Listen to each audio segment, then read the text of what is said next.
Dapat nabantayan talaga at investigahan ang mga ganitong klaseng alegasyon. Ang panawagan natin sa publiko, syempre, wag basta-basta maniwala sa mga alegasyon, hintayin natin talaga yung ebidensya. At saka kung sino man yung nag-aakusa, dapat ay may ipepresentang mga resibo ng ganitong klaseng alegasyon.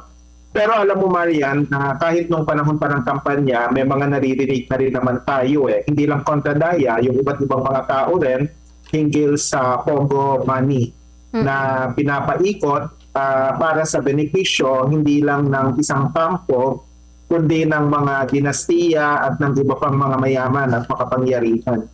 Kaya mainam na mag-imbestiga rito. Sa bahagi ng kontra Daya, kung matatandaan mo, hindi kami masyadong nagsalita tungkol dito kasi yung mga nakukuha lang naming impormasyon ay mga haka-haka at kailangan talaga ng hard evidence, something that will stand not necessarily in the court of law but at the very least sa court of public opinion.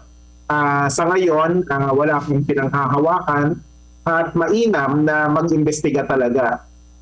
Tapos sa bahagi ng kampo ni Duterte, siguro panahon na rin isiwalat nila kung ano yung nalalaman nila hinggil sa dayakan ng kampo ni Marcos. Kumbaga kami naman dito sa Kontra Daya, may handa naman kaming mga corner para pakinggan yung alegasyon ng iba't ibang panig. Okay. And ano nga possible po or na maging epekto po dito o kung ayun nga magkaroon ng malalim ng investigation at matukoy kung totoo man kung sakali po Prof yung alegasyon na ito kay VP Sara? Siyempre, ito ay magiging grounds for impeachment and from the way I understand it, may mga grupong nagpaplano na maghapag ng impeachment by the time na maging eligible uli yung pag-file by sometime in February next year. So, kasi maglalapse na yung 1-year ban sa pag-file. Kaya mahalaga itong ganitong klaseng impormasyon. Actually, ngayon pa lang, I'm sure you're aware, merong ilang mga grupo na nag-file na ng kaso laban kay Vice President Duterte, tsaka ilang opisyal ng Office of the Vice President at tsaka ng DepEd nung siya ay secretary doon, hinggil sa plunder at saka misuse of government funds among many other allegations.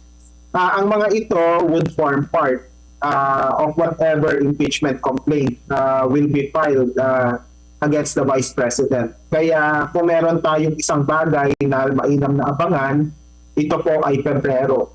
Kasi ito na yung ban, yung pag-lift ng 1-year ban sa pag-file ng impeachment complaint po laban sa kanya. Pero hindi rin magiging kampante dapat ang Marcos camp kasi posible rin ang pag-file ng impeachment complaint against the President himself. Depende syempre sa makakalap na impormasyon at sa klase ng suporta na ibibigay ng iba't ibang mga grupo.